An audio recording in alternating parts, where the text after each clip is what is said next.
Bonjour à tout le monde, j'espère que vous allez bien. Moi je m'appelle Marie, je vais partager un message avec vous. Donc le thème de mon message de ce soir, c'est Gardez silence, l'Éternel combattra pour vous. Alors c'est un passage qui est sorti de Exode 14:14. C'est lorsque, donc le contexte est celui-ci, le peuple va finalement, le peuple d'Israël va sortir d'Égypte, et là tout d'un coup l'armée de Pharaon va les poursuivre afin de les exterminer, pardon.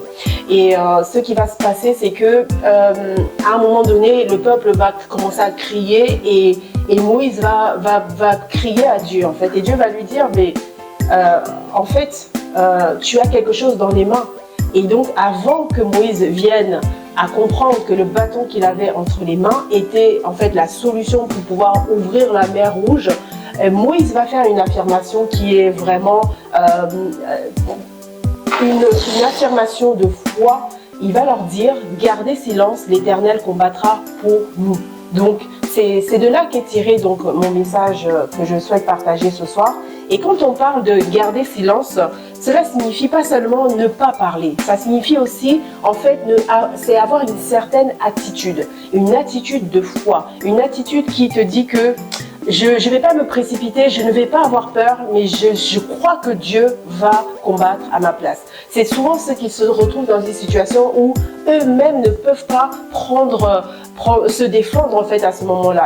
Eux-mêmes, tu ne peux pas te défendre, tu es comme pris au piège. Tu vois qu'il y a un géant devant toi, c'est comme David devant Goliath, mais en fait tu comprends une chose, si tu décides de rentrer en toi-même et tu dis non, cette situation-là est compliquée pour moi toute seule, moi-même je ne vais pas réussir, mais je sais qu'il y a un Dieu, l'Éternel, il va combattre pour moi. Et donc Moïse fait vraiment cette affirmation-là remplie de foi, d'expectative. Il va vraiment rassurer en fait le peuple. N'ayez pas peur en fait. On a le Tout-Puissant, le El Shaddai qui est avec nous. Et cela va permettre, ensuite de ça, il va ouvrir la mer Rouge, et on sait ce qui va se passer. Tout le peuple va pouvoir traverser la mer Rouge. Ce sera un grand miracle qui va se produire.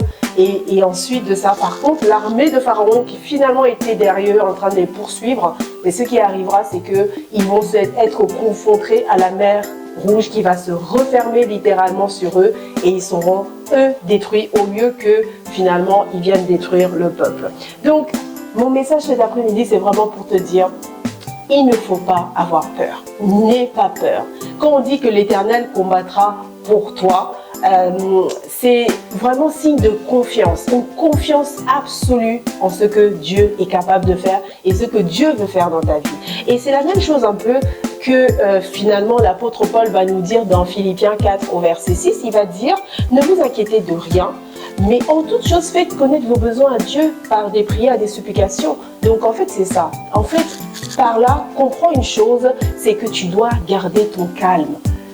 N'ayez pas peur en fait, il ne faut pas avoir peur. Et dans la Bible, on sait qu'il y a de nombreux versets où en fait on nous demande de ne pas avoir peur, de ne pas avoir peur.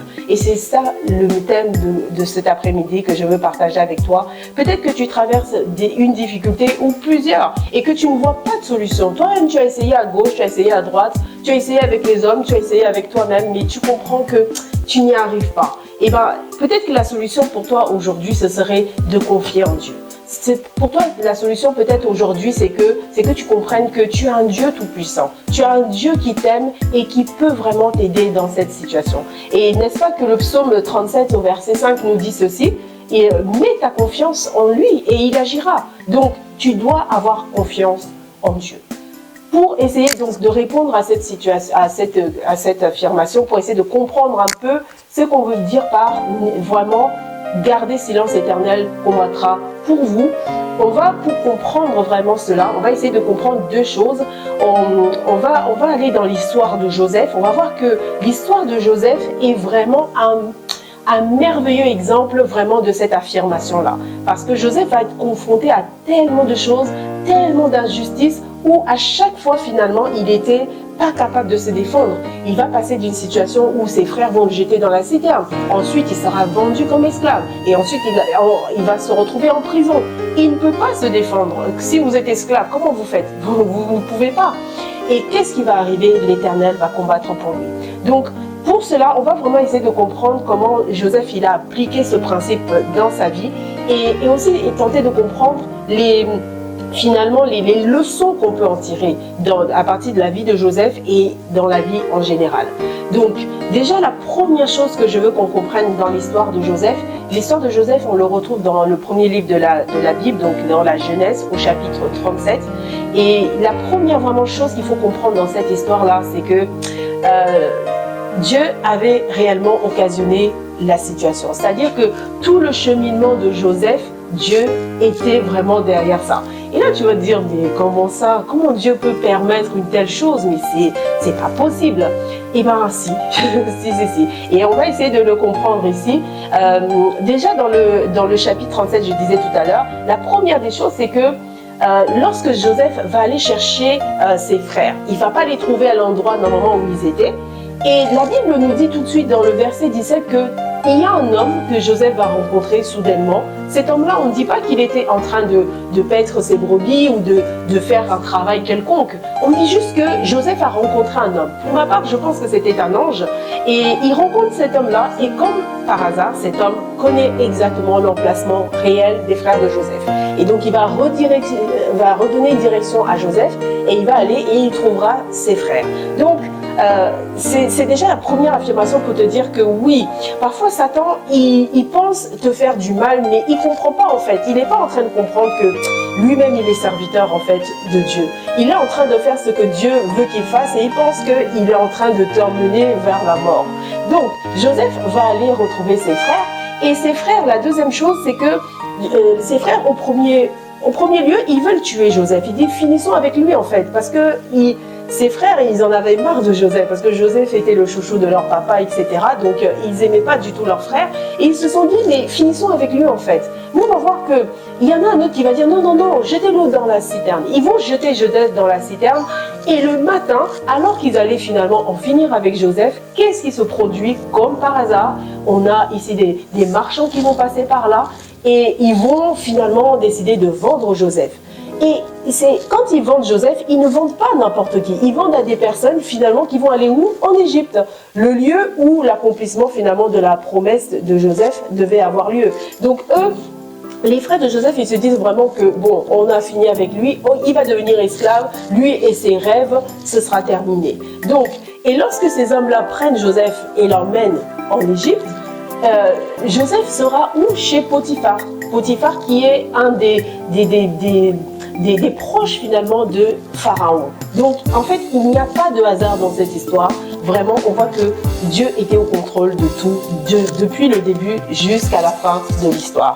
Donc c'est vrai qu'on peut penser pour Joseph, les frères de Joseph, ils ont dit oh c'est bon, on en a fini avec lui. Parfois on peut penser ça aussi. On voit ta vie et on voit que rien ne fonctionne. On voit que il se passe rien, c'est terminé en fait. C'est game over, tu es fini.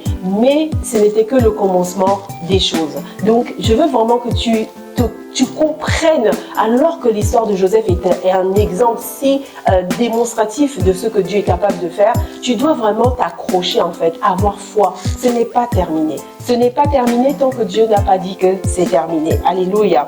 Donc, garde ton calme. Garde ton calme. Et ensuite, la deuxième chose que je voudrais te dire, donc après qu'on ait vu que Dieu était vraiment au contrôle de tout ce qui se passe dans la vie de Joseph, la deuxième chose, c'est vraiment celle-ci, c'est que on voit que Joseph, malgré tout ce qui va lui arriver, Joseph ne va pas changer. Joseph va demeurer intègre. Donc c'est la deuxième chose qu'il faut vraiment retenir ici, c'est que tu dois ne pas changer. Tu ne dois pas changer parce que tu vis dans une certaine situation. Tu es dans la précarité, tu dis bon, tout le monde vole, pourquoi moi je ne volerai pas? Non, tu ne dois pas faire ça. Tu dois rester intègre. Tu dois rester le Joseph que tu étais lorsque tu étais dans la maison de ton père. Malgré ce que tu es en train de traverser, malgré les injustices, reste fidèle, reste comme tu étais. Parce que cela va peut te faire sortir de ta destinée au final. Joseph n'a pas fait ça. On voit très bien que Joseph, dans son histoire, il va rester tellement fidèle que la Bible dit que, je vais vous le lire, au chapitre 39, au verset 2, « L'Éternel fut avec lui et la prospérité l'accompagna et il habitait dans la maison de son maître, l'Égyptien. » Donc Dieu était avec Joseph. Et vous pensez que si Joseph a commencé à se corrompre, l'Éternel serait comme ça avec lui? Non. Parce que lorsque Potiphar va voir que tout ce que Joseph touchait, en fait, il était béni, ça se passait bien, toutes les portes étaient ouvertes, il va carrément faire de Joseph l'intendant de sa maison. Joseph va vraiment gravir des échelons. Pourquoi? Parce que la bénédiction de Dieu ne va pas terminer parce que tu es dans une certaine situation. Même si on te met dans une boîte, je peux t'assurer que l'Éternel sera avec toi dans cette boîte. Tu vas être la plus belle boîte, tu ne vas pas être comme tout le monde. Et c'est ce qu'on voit avec Joseph. Il a été distingué où qu'il allait. Joseph n'a pas flanchi, il ne s'est pas corrompu. Et c'est ça que je t'invite à faire. Et ensuite, on va même voir que la femme de Potiphar va essayer de tenter Joseph. Elle va essayer de le faire tomber. Mais Joseph, il préféra aller en prison que de trahir son Dieu. Joseph va vraiment lui dire, je pécherai contre Dieu et contre ton maître. Il ne voulait pas décevoir déjà son Dieu. Il connaissait l'alliance qu'il avait avec lui. Et en plus, son maître qui lui avait fait confiance, il ne voulait pas. Joseph était un homme fidèle. C'est le genre d'homme que Dieu recherche, un cœur comme ça. C'est-à-dire que tu vois une tentation qui a l'air trop belle, trop bien, mais tu ne vas pas tomber dedans parce que ce n'est pas ce que Dieu il attend de toi. Et on voit ça chez Joseph. Même lorsqu'il va arriver jusqu'en prison, il va rester intègre. Alors, vous savez, lorsque Joseph va se retrouver en prison, on va voir ceci, c'est que il va continuer à... Partout, il va être élevé en fait. Il sera encore élevé là et il ne va pas commettre le mal. Il aura toujours une aura que les gens vont respecter. En fait, les gens vont trouver que lui, il est différent. Et cette différence-là est très importante. Cette différence-là va faire que on va douter, même si on t'accuse d'une chose, alors que tu as eu cette réputation-là. Je peux vous assurer que ça va être plus difficile pour les gens d'être sûrs que tu as fait la chose qu'on t'accuse. Et c'est ce qui arrive à Joseph. Donc, fais confiance à Dieu. Joseph continuera à faire confiance à son Dieu. Il va aller en prison, c'est vrai, mais il sait que son Dieu, il est toujours avec lui. Donc, et pour ma part, je pense réellement que ce qui se produit à ce moment-là, c'est que en réalité, Dieu avait fini avec ceux qui voulaient que Joseph apprenne dans la maison de Potiphar. Et maintenant, c'était le moment d'aller dans l'étape d'après. L'étape d'après, c'est-à-dire de se retrouver finalement en prison à gérer des prisonniers. Parce que, vous savez, Joseph, avec la responsabilité qu'il allait avoir, Dieu devait s'assurer du caractère de Joseph, il devait le former. Et maintenant, lorsque Joseph est en prison, il doit gérer des hommes, des prisonniers. Vous savez, c'est déjà pas facile de gérer les gens tout court, mais gérer des prisonniers, des personnes qui ont perdu leur liberté, perdu leur famille, perdu tout, en fait. Il faut les gérer, ce n'est pas du tout évident. Et pour Joseph, il fallait vraiment qu'il apprenne à la dure pour pouvoir, parce qu'un jour, il deviendra gouverneur et il devra gérer les Égyptiens, mais aussi tous les étrangers qui vont venir. Et ça, pour cela, Dieu devait s'assurer que Joseph était vraiment formé. Moi, dans ma petite expérience, à un travail que je faisais, j'ai eu à gérer seulement 3 personnes. Ce n'était pas facile. Ce n'était pas du tout facile. Ils étaient que 3, mais ils me cassaient la tête. Et j'imagine Joseph qui gérait autant d'hommes et pourtant il le faisait très bien parce que si tu ne le fais pas bien, bah en fait on va pas te confier des hommes. On dit sois fidèle dans le peu et on te donnera plus en fait simplement. Donc face à ces exigences, il fallait vraiment que Joseph reste la personne qu'il était, qui reste intègre. C'est pourquoi Joseph, il a gardé son cœur. Et la troisième chose qu'on va voir ici, c'est qu'il y a un temps de préparation. Il y a un temps de préparation parce que il fallait que Dieu y forme Joseph. Il fallait, comme je venais de le dire, il fallait que Dieu y travaille le caractère de Joseph. Il fallait que Dieu brise Joseph. Et là, souvent, on se dit, oh, mais pourquoi Dieu a besoin de nous briser? C'est une étape indispensable. C'est obligatoire que pour ta destinée, Dieu va devoir te briser. Dieu va devoir travailler ton caractère. Dieu va devoir vraiment, en fait, faire sortir tout ce qu'il fait, c'est-à-dire t'emmener dans une situation où tu es tellement basse que, en fait, tu t'abandonnes totalement à lui. Et Dieu avait besoin de ça. Dieu avait besoin que Joseph puisse vraiment s'abandonner totalement en lui. Et quand Joseph va être formé, lorsque Joseph sera déjà, il aura appris chez Potiphar et à gérer les biens, il aura appris à gérer des personnes. Maintenant, Dieu pouvait susciter chez Pharaon les songes afin que Joseph sorte de prison et qu'il puisse venir commencer, rentrer dans sa destinée. Bon, on dirait que Joseph était dans sa destinée depuis longtemps, mais là, vraiment, clairement, il allait pouvoir commencer les songes qu'il avait eus, ils allaient maintenant pouvoir se manifester. Donc Joseph, un jour, il s'est couché prisonnier, mais il s'est réveillé ce jour-là gouverneur de toute Égypte. Et ça, il n'y a que Dieu qui est capable de faire cela. Qu'on ne te mente pas, vraiment, mon frère, ma soeur, sache que Dieu, il est au contrôle de tout. N'aie pas peur, Jésus maîtrise, et on dit qu'il est le maître des temps et des circonstances. Il est le maître des temps et des circonstances. Donc maintenant, pour terminer, on va essayer de comprendre finalement pourquoi est-ce que Dieu a voulu que les choses se passent finalement comme ça. Y avait-il pas un autre moyen, Seigneur? Est-ce qu'il n'y a pas une autre façon d'arriver finalement à ma destinée? Pourquoi il fallait-il que je souffre comme ça? Et à cela, je voudrais donner deux raisons. Donc la première raison, c'est ce qu'on a dit, c'est que Dieu avait vraiment besoin de former Joseph, de le briser, de vraiment de le passer au crément, comme on dit, au froment, je crois, qu'on dit. Il avait besoin de travailler le caractère de Joseph pour que Joseph puisse accéder au trône et ne pas échouer. Parce que vous savez, Joseph allait être responsable non seulement des Égyptiens, mais quasiment du monde entier en fait. Il allait être celui qui allait devoir gérer tous les gens qui vont venir. On connaît l'histoire. Beaucoup de gens viendront pour acheter de lui du blé. Et Joseph avait besoin d'avoir ce caractère que Dieu devait forger en lui. Donc, c'est pourquoi Dieu devait occasionner ça. Dieu devait occasionner cette situation parce que sinon, en fait, là où Joseph grandissait, il ne pouvait pas en fait parce que Joseph était choyé dans sa famille. Il était le chouchou de papa. Il était aimé. Il avait tout ce qu'il voulait. Papa était riche. Comment son caractère, il allait être prêt? Il ne pouvait pas. Donc, Dieu devait vraiment s'assurer que Joseph passe par des difficultés et puisse en arriver là où il va arriver.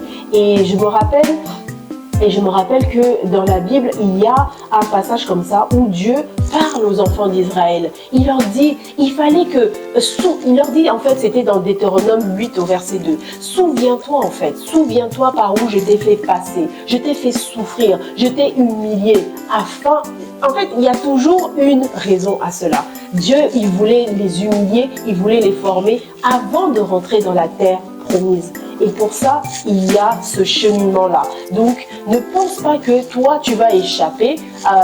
C'est pas possible. C'est pas possible. Tout le monde y est passé. Jésus lui-même, avant d'être élevé, Jésus a dû passer par l'humiliation.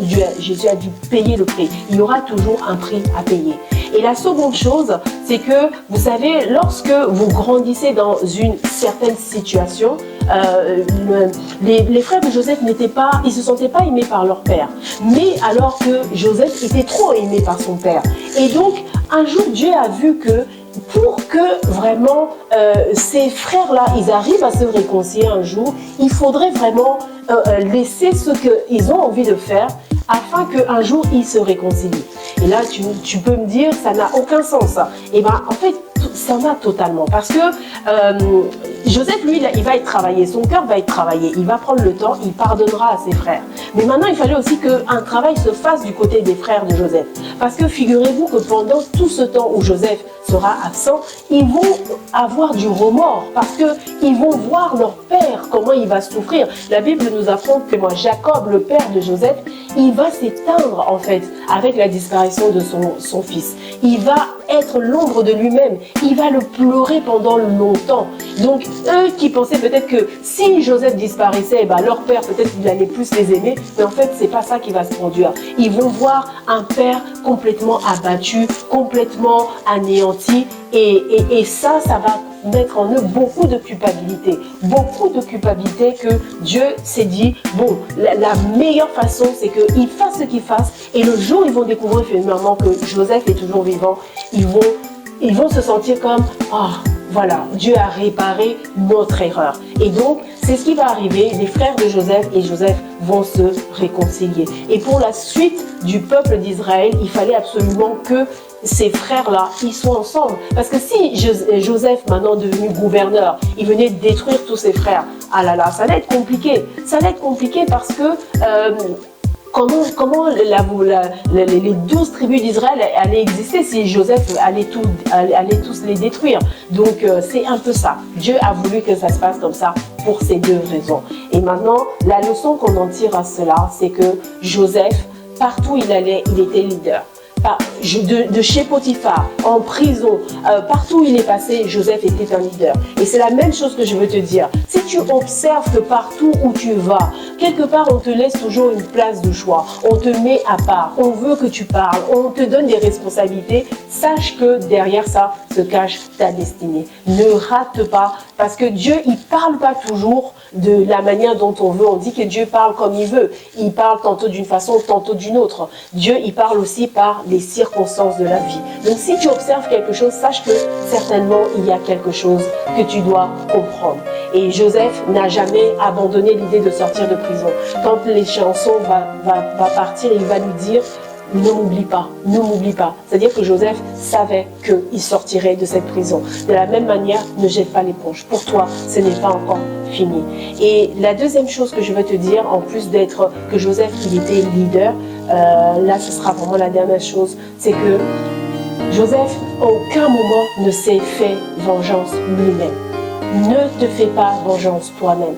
Joseph, non seulement on a dit qu'il ne pouvait pas, il a laissé Dieu combattre pour lui, mais en plus de cela, lorsque Joseph est devenu grand, il aurait pu maintenant se venger de ses frères. Il ne l'a pas fait. Il ne l'a pas fait parce que Joseph a compris que c'était le dessein de Dieu finalement. Joseph, lui, il a compris que derrière ces hommes-là, il y avait la volonté de Dieu. Il dira à ses frères, mais en fait, vous avez tenté de me faire le mal, mais Dieu l'a changé en bien. Dieu voulait sauver le peuple d'Israël à travers Joseph. Donc, ce que les frères de Joseph pensaient faire, le mal que Satan finalement veut faire dans la vie de quelqu'un, en fait, il faut savoir une chose, il y a un maître des temps et des circonstances. C'est lui qui était derrière toute cette situation. Donc, tu veux être élevé dans la vie, tu veux que ta destinée, en fait, prenne place. Sache que, mon frère, ma soeur, tu vas souffrir. Dieu va te faire souffrir. Il va t'humilier. Il va permettre des occasions où tu vas être incomprise, même avec les membres de ta famille. Tu te sentiras incompris de tout le monde. Tu te sentiras peut-être seul, abandonné, humilié. Mais cela fait partie du plan de Dieu. Donc tu dois accepter ça. Tu dois accepter que le cheminement de Dieu, en fait, sa stratégie est sa stratégie. Il est le stratège des stratèges. Fais confiance à sa stratégie. Vous savez, lorsque Josué, il va perdre, Moïse va mourir, Dieu va lui dire seulement ça. Dans Josué 1, au chapitre 1, il dit: je serai avec toi, je ne te laisserai point, je ne t'abandonnerai point. Et il rajoute ceci: fortifie-toi et prends courage. Donc pendant cette situation, mon frère, ma soeur, prends courage. Parce que Dieu, il est avec toi. Il est avec toi. Et oui, il ne t'abandonne pas. Il ne t'abandonne pas. Il est toujours avec toi. Sois comme Jésus. En conclusion, c'est ça. Jésus, à un moment donné, Jésus, il se fait arrêter. Jésus, il est traîné, il est frappé. À un moment donné, on lui pose des questions. Mais il était comme cette brebis qu'on amène à la boucherie. Il n'a pas ouvert la bouche. Il y a des situations qui vont arriver dans la vie. Mon frère, ma soeur, garde silence. Garde silence et laisse Dieu combattre pour toi. Jésus, pour qu'il soit arrivé à avoir le nom au-dessus de tout autre nom, il a payé le prix. toi aussi tu vas devoir payer le prix. Mais ne cherche pas à te faire justice toi-même. Ne cherche pas à trop parler. Ne t'agite pas. Sois calme. Car il est au contrôle de toutes choses. Il est au contrôle de toutes choses. Donc quand tu vois Jésus comment il a été, mon frère, ma soeur, cela nous apprend une chose. Ce qui est devenu Jésus, c'est après avoir obéi. Après avoir obéi. Parce que derrière l'obéissance, il y a une rémunération. Derrière l'obéissance, il y a une joie qui est produite naturellement. Donc je t'invite, mon frère, ma soeur, à confier en Dieu, à lui faire confiance, à garder le silence par moments. Je me souviens que parfois, il y a eu des moments où je me sentais incomprise, je ne comprenais pas ce qui se passait, ce qui arrivait. Pourquoi moi? Pourquoi on me fait ça? Et en fait, il y a des fois même, tu veux essayer d'expliquer aux gens les choses, mais ça empire en fait. Pourquoi? Parce qu'il y a des situations où tu dois garder le silence et laisser Dieu combattre pour toi. Voilà mon frère, ma soeur, j'ai terminé pour aujourd'hui. Que Dieu vous bénisse abondamment.